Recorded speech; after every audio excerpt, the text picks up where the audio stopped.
Loyal as I may be to boxed macaroni and cheese, I think this completely hits the spot. It tastes so rich because you're using real ingredients. There's just such a more nuanced, complex flavor, and the seasoning is perfect every time because you made it yourself.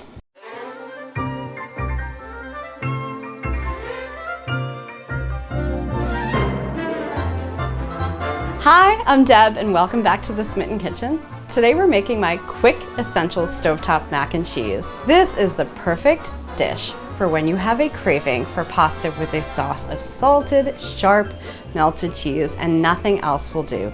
We're gonna have this ready in 15 minutes. You're going to love it. We've got some dried pasta. You can use any shape you want. A little bit of flour, a little bit of butter, some grated Parmesan cheese, some sharp white cheddar, milk, any variety, black pepper, and salt. Bring our pot up to a boil. We're going to salt it really well so our pasta is nicely seasoned even before it hits the cheese sauce. So I'm gonna add the pasta and, oh, it's a tight fit. This needs 7 to 9 minutes. When I'm looking for a pasta shape for macaroni and cheese, I generally use whatever I have around. That's the correct thing. So what I usually like are like a short twisty shape or this sort of rumpled blanket looking shape. Is that an official Italian term? Rumpled blanket shape? So I like things with like a little bumps and lumps, but mostly I like that you can spear a couple pieces and fit it in your mouth. And, oh, it's done. Shoot, no, okay, there we go. I like to keep things on the edge. I think powdered cheddar, like powdered orange cheese, is like one of the greatest inventions. So this isn't a rejection about this. It's about ease and it's about the fact that it totally hits the spot. It also makes exactly one portion, and I did that on purpose. This is for me, I don't want to share it. All right, so I'm just gonna eyeball this. We need about half a cup of cheese total. I'm gonna use about a quarter cup of each. And then we'll use a little bit of that. That's the official recipe, a little bit of this and a little bit of that. It's like every grandmother recipe, right? Except for there's a little bit of a precision to this recipe, not because you can't be flexible with it, but because I want you to be able to nail it anytime. Like I want somebody who's never been in a kitchen before, has no idea you can make macaroni and cheese from scratch, to make this, measure it, and do exactly what we're about to, and get the exact perfect bowl of macaroni and cheese you wanted.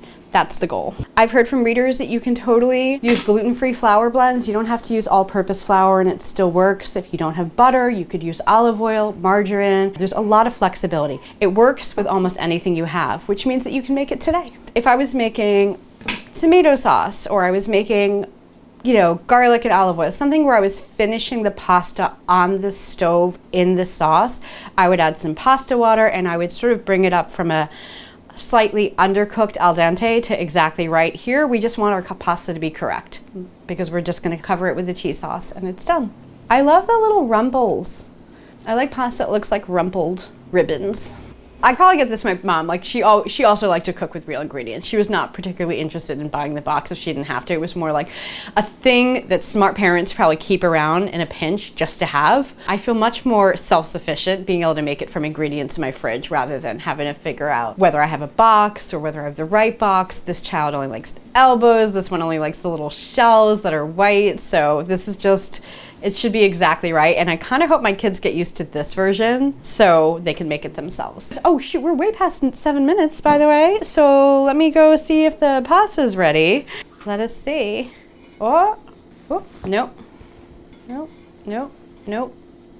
Yes, nope. Okay, I did it. Nope, I lost it. Doing great. All right, we're gonna drain this. We're gonna add the butter.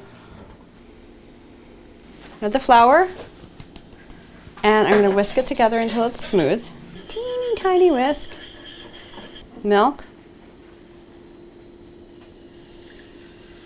And I'm going to add some pepper and some salt so it's perfectly balanced.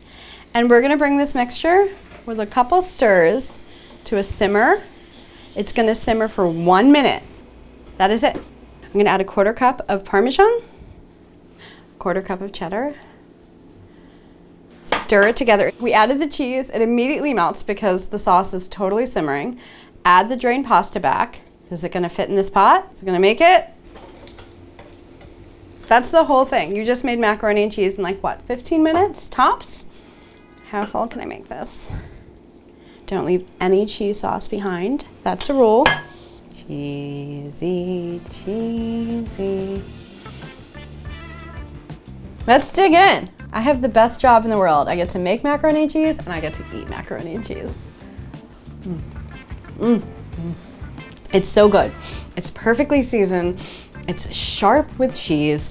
There's a nice amount of salt and pepper, and I love that I get to pick my own pasta shapes. Something I love to do when I'm making this, and I feel like maybe, I should eat some green vegetables too, is when the water starts boiling, I'll drop in some green beans or broccoli or whatever I have, cook it for a couple minutes, drain it, and then I continue with the pasta and making the sauce just like you saw. And now, boom, cheesy pasta, a vegetable. I mean, so balanced. I hope you like it. I hope you like the recipe. I hope you like the video. And I hope you subscribe because we'll be back next week with a new recipe. And I think you're gonna love it.